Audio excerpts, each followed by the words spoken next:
अस्सलामुअलैकुम दोस्तों, उम्मीद है आप खैरियत से होंगे। क्या आपने कभी उन रहस्यमयी लोगों के बारे में सुना है जो खुद को मुसलमान भी नहीं मानते, लेकिन दावा करते हैं कि उनका रिश्ता इस्लाम के इतिहास से गहराई से जुड़ा हुआ है। और हैरानी की बात यह है कि आज के दौर में वो इजराइल के सबसे वफादार सहयोगी माने जाते हैं। यहाँ तक कि मुसलमानों के खिलाफ जंग में भी खुलकर इजराइल का साथ देते हैं। जी हाँ, मैं बात कर रहा हूँ दुरुज लोगों की। आज इस वीडियो में मैं आपको दुरुज लोगों का पूरा सच बताऊंगा, उनकी शुरुआत, उनका धर्म, उनका इतिहास, उनकी अजीबोगरीब मान्यताएं और आज की दुनिया में उनकी असल पहचान।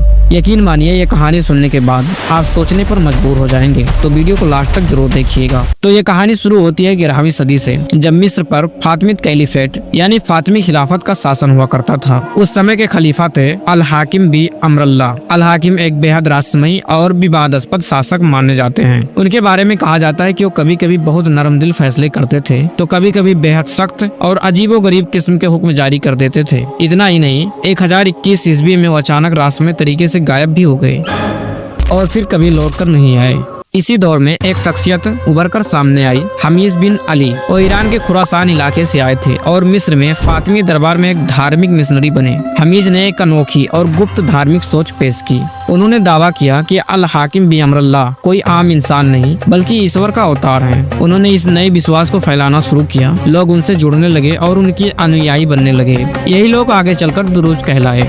दुरुज धर्म की कुछ खास बातें हैं, जैसे दुरुज धर्म में इस्लाम की तरह कोई नया नबी नहीं मानते हैं और ना ही इस्लाम की आम मान्यताओं पर चलते हैं। उनका धर्म गुप्त है, सिर्फ चुनिंदा लोग ही उनकी धार्मिक किताबें भी पढ़ सकते हैं। इतना ही नहीं, उनका विश्वास कई धर्मों से मिला जुला हुआ लगता है, जैसे इसमें इस्माइली इस्लाम, ईसाईयत, हिंदू और यूनानी दर्शन के अंश भी पाए जाते हैं। तो अगर कोई इंसान एक बार दुरुज बन गया तो बाहर का कोई धर्म नहीं अपना सकता है और कोई बाहरी व्यक्ति भी दुरुज नहीं बन सकता। इतिहास में दुरुज लोग लेबनान, सीरिया और फिलिस्तीन के पहाड़ी इलाकों में बसे हुए हैं। आज के दौर में इनकी आबादी लगभग 10 से 12 लाख है, जो कि सीरिया में लगभग 5 से 6 लाख, लेबनान में करीब 3 से 4 लाख, इजराइल में लगभग 1.5 से 2 लाख और इसके अलावा भी थोड़ी सी संख्या जॉर्डन और दुनिया के अन्य हिस्सों में भी पाई जाती है। आज दुरुज लोग दुनिया भर में जाने जाते हैं क्योंकि इजराइल में रहने वाले दुरुज इजराइल की सेना में बड़ी गर्व से भर्ती होते हैं।